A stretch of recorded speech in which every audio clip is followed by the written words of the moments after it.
Hi, my name is Tiffany Campbell, and I'm here with the cast of Niggas, the web series, and we are in the Nigga studio. My nigga, better than a friend.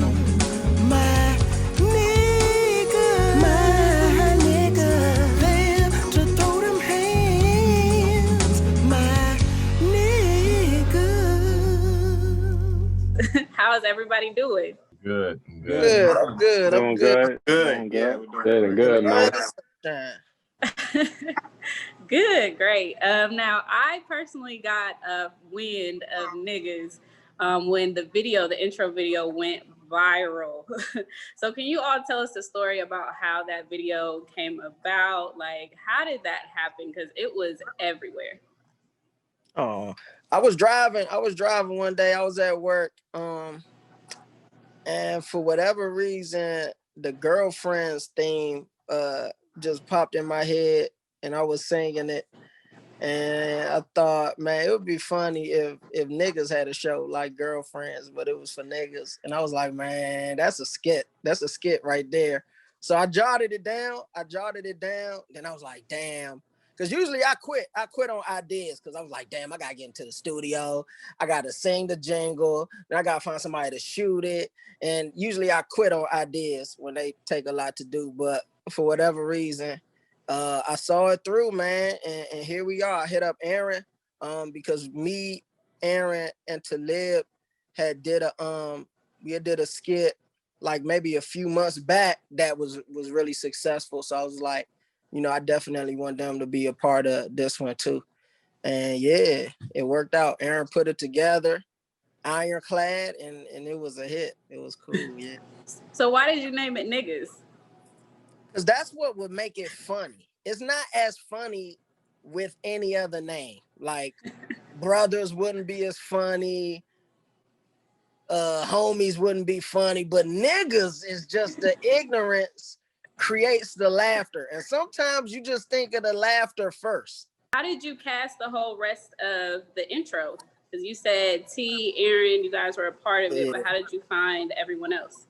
I knew I wanted to leave in it, definitely, because we had worked on the sketch earlier and he killed that. Guardian Child Support Angel, he killed that. So I was like, all right, I gotta get T in there. And then I was like, I need a light-skinned person for this. You need a light-skinned nigga. It's not gonna work unless you got a quintessential light-skinned nigga. And James was J.R. Anderson, Jean Jacket James. I was like, that's the guy. Jean Jacket James is the guy. We got him in there. And then I was like, all right, I need a complimentary dark-skinned nigga as well. But not like how I'm dark-skinned. I need another kind of dark-skinned nigga, maybe with a beard. And then it was like, bam, Quan Wiggins. And Quan Wiggins is a good name. So then Quan Wiggins got involved. And then, a part of the song, we beating somebody up, kind of. It's insinuated. So I was like, man, who's going to be the fall person? And Nya was right there in the clutch, man. He showed up for us, man. So shout out to Nya. And then, we just put it again. Paris, I almost forgot about Paris. Paris, we needed like a William. We needed a William, but with a different flair. And me and Paris go back to DC. So I was just like, oh man, because she doing her thing right now. She everywhere. She on BET, Comedy Central. I was like, man, hopefully she in town so she could shoot this. And she was in town.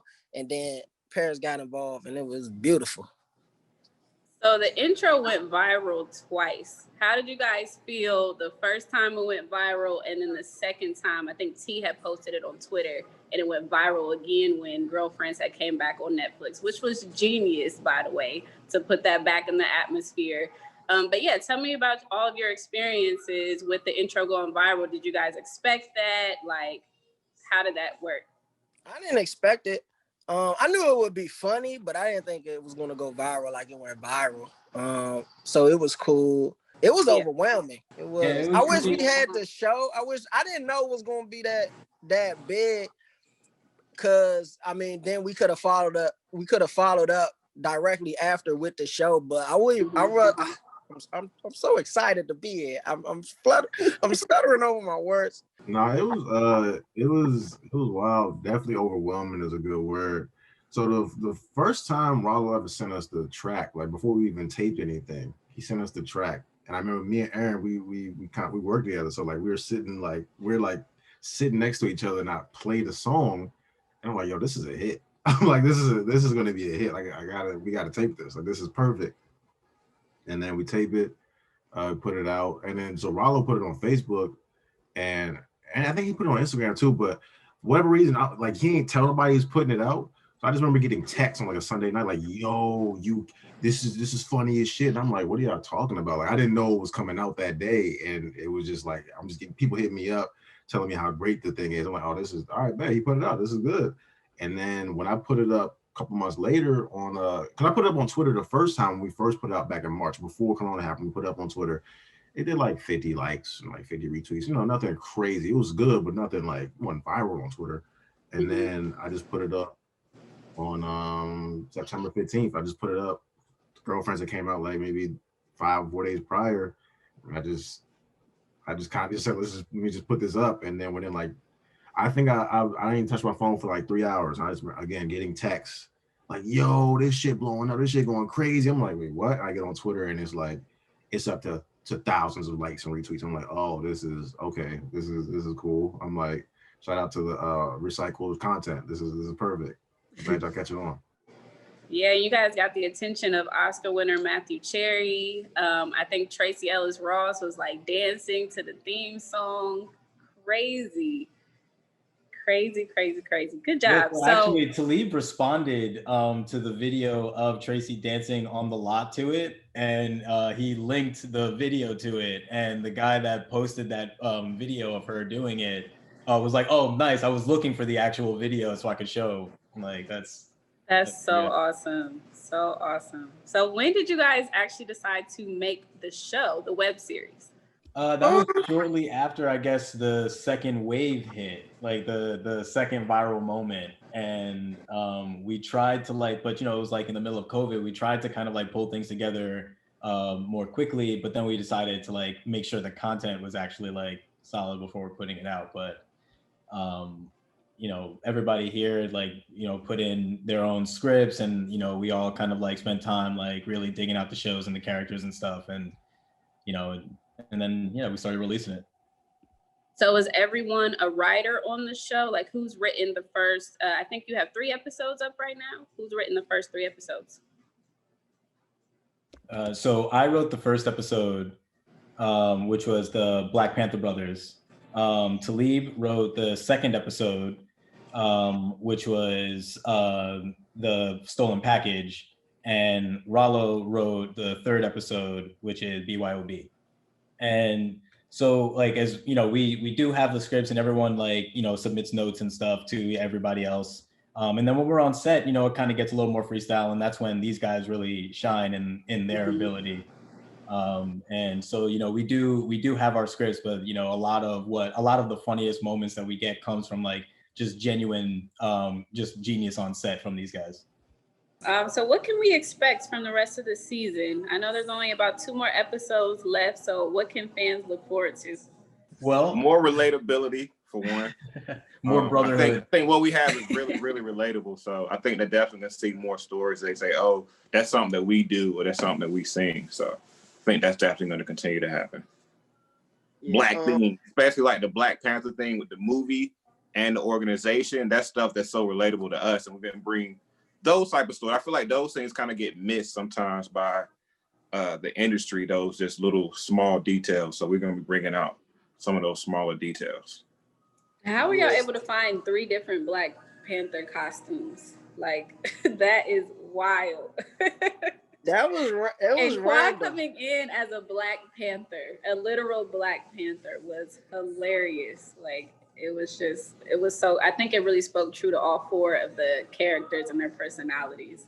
That's awesome. So T, how did you come up with the idea for episode 2?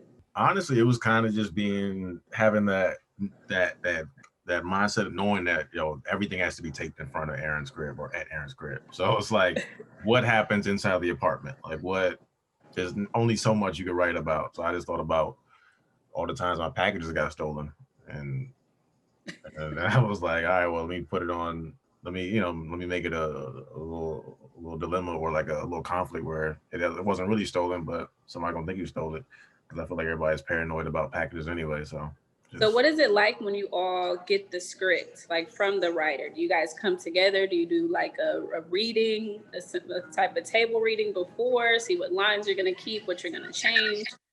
So actually, we just have like a folder in in our Google Drive where everyone uploads their episode, and we have a group DM on Instagram, and we just let everyone know there, like when we've updated a script or when we've added a script or something. Chris does a great job for us of like keeping us organized, and so he keeps a doc and keeps track of all the scripts as they get uploaded. And so he has a doc that'll tell us like what version came out on what day or whatever. So we stay pretty organized, and we just kind of, like Talib said, we just kind of stay on top of each other. We trust each other, to kind of like to be responsible for our stuff. And yeah. Okay. And then Rala, what was the mindset behind episode 3? Well, my focus was really having a central like story to it, right?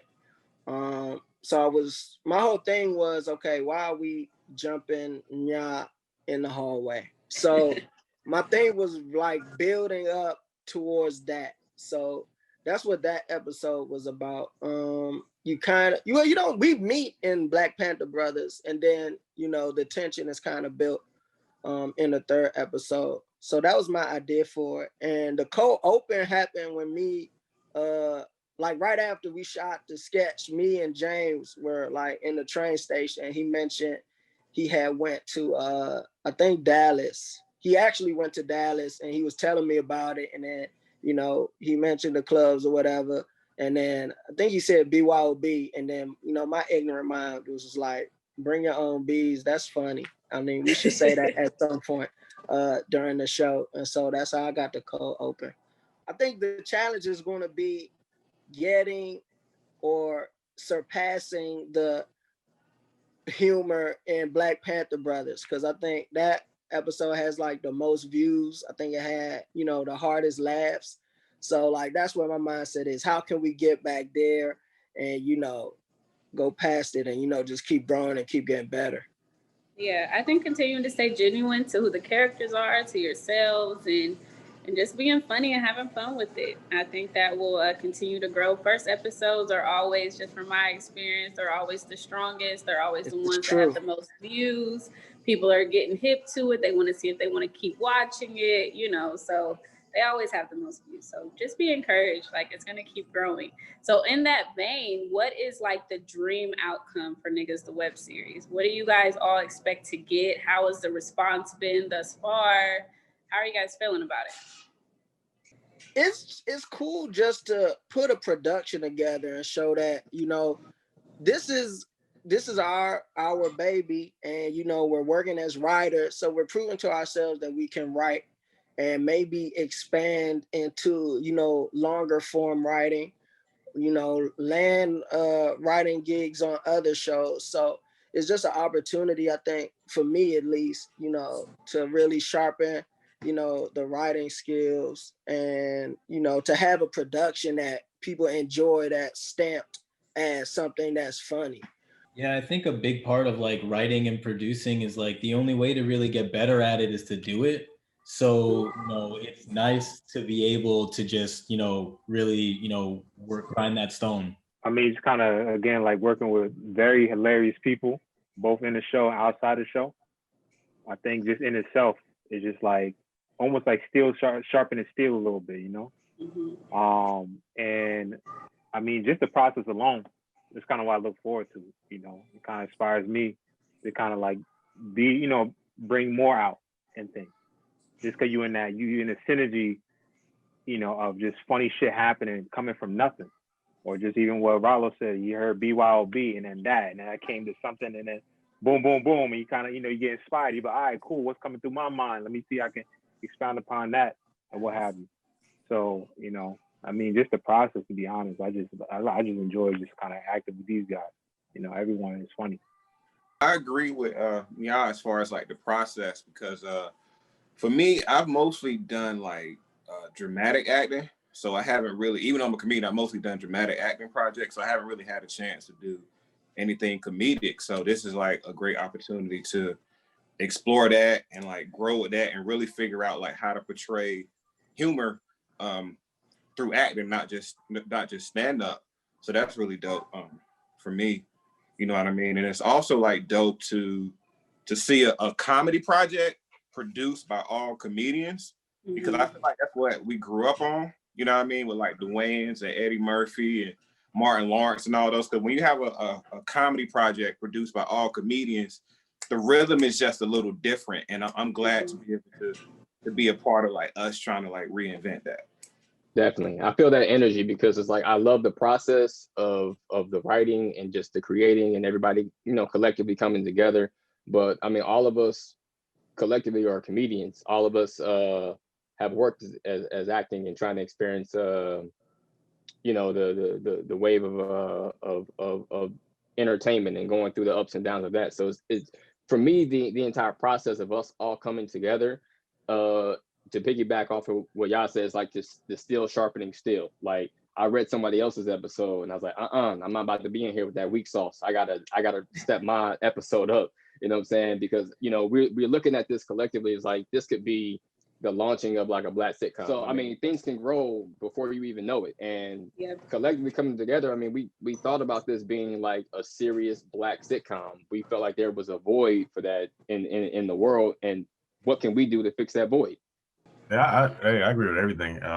Whether it's, you know, trying to launch, you know, future our careers into a, you know, basically like a trampoline, just jump from this to, you know, making bigger moves. Also everybody coming together, and like it's definitely like the industry is kind of at a standstill right now. It's kind of, you know, some people are taping stuff, some people are putting stuff out, but some platforms don't have newer content. People need new content. So for us to come together, have our voice, have our stamp on it, not need anybody to say yes or no. Like we could literally just put it together ourselves. We make all the final calls. We call all the shots. It's like we're learning how to be showrunners and executive producers and writers and editors and directors all on the fly and figuring this out. So that kind of gives us a leg up on a lot of stuff that's going on out there, and it's just going to make us better in the future.